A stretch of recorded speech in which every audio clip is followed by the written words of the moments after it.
د پنجشنبې ورځې له طوفان نه وروسته په چیلي ښار کې واوره 55 سانتي متره وه. په جمعه ورځ هم واوره وورېده او 2 سانتي متره نوره هم زیاته سوه. په دا 2 ورځو کې ښه واوره وورېده. اوس مهال چې چیلي ښار کې د واورې لوړوالی 84 سانتي متره دی.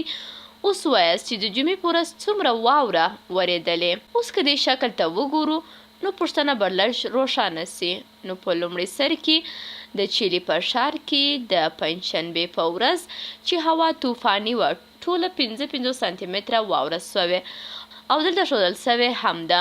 نو دا 55 سانتي متره چې په خط کش ښودل سوې د هغې واورې لوړوالی دی چې په طوفان کې سوې وه د پنجشنبې د ورځې په طوفان کې.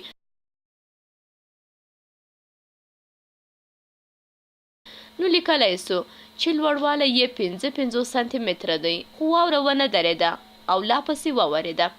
او اوس یې لوړوالی 84 سانتي مترو ته رسېږي او په خطکش کې که وګورو نو 84 هم دلته دی. اوس پوښتنه دا ده چې د جمعې په ورځ څومره واوره سوې، یعنې موږ باید پیدا کړو چې دغه لوړوالی څومره دی. د جمعې ورځ د واورې لوړوالی چې په سوالیې ښودل سوې ده 84 سانتي متر. ستاسو په نظر څرنګه یې حل کړو؟ ښه راځئ کوم شیان چې معلوم دي یو یو لاندې لیکو. اوس پوهیږو چې 55 سانتي متره واوره جمع هر څومره واوره چې دلته ده یا 84 سانتي متر. ښه دا هغه واوره ده چې د پنجشنبې طوفان کې سوې وه جمع د جمعې ورځې له واورې سره چې موږ ته نه ده معلومه. د همدې لپاره به سوالیه ولیکم. نو مساوي کیږي له ټولې ورېدلې واورې سره چې 84 سانتي متره ده مساوي کیږي له 84 سانتي مترو سره. موږ ټوله موخه دا ده چې دا سوالیه پیدا کړو.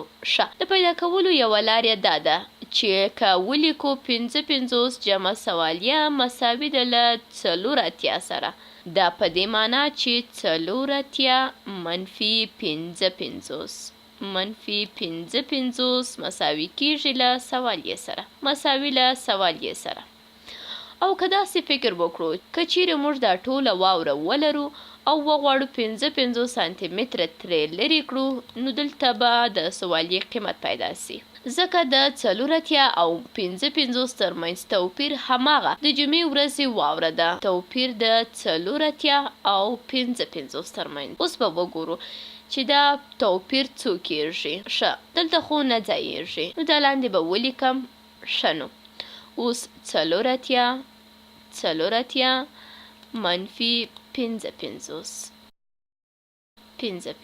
مساوي کیږي له سوالیې سره. اوس د یویزو ځای کې لرو چې 4 منفي 25. دا خو روښانه ده چې له 4 نه 5 نسو کمولی نو له پوره اخیستلو به کار واخلو. اوس که یو لس د لسیزو ځای نه جلا کړو او دا اته دانې لسو په ځای دلته 7 دانې لسه ولیکو او بیا هغه جلا سوی لس په یویزو بدل کړو نو لس جمع 4 به 14 سي چې اوس منفي کیږي. نو 14 منفي 5 یو ګونی لږ به نور هم لاندې لاړ سو. نو 14 یو ګونی منفي 5 یو ګونی مساوي په 9 یو ګونو کیږي او 18 ګونی منفي 15 ګونی هم 12 ګونی کیږي. نو زموږ نامعلومه واوره 9 سانتي متره ده. دا اندازه واوره مو 9 سانتي متره ده.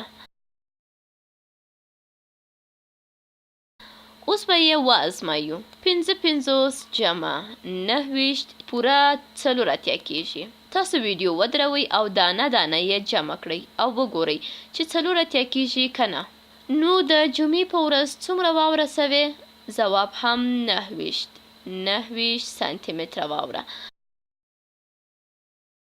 د داسې پوښتنو د حلولو لپاره اړینه ده چې په پوښتنه ځان سم پوه کړئ او بیا په خپل ذهن کې ورته یو شکل جوړ کړئ او بیا یې وکاږئ.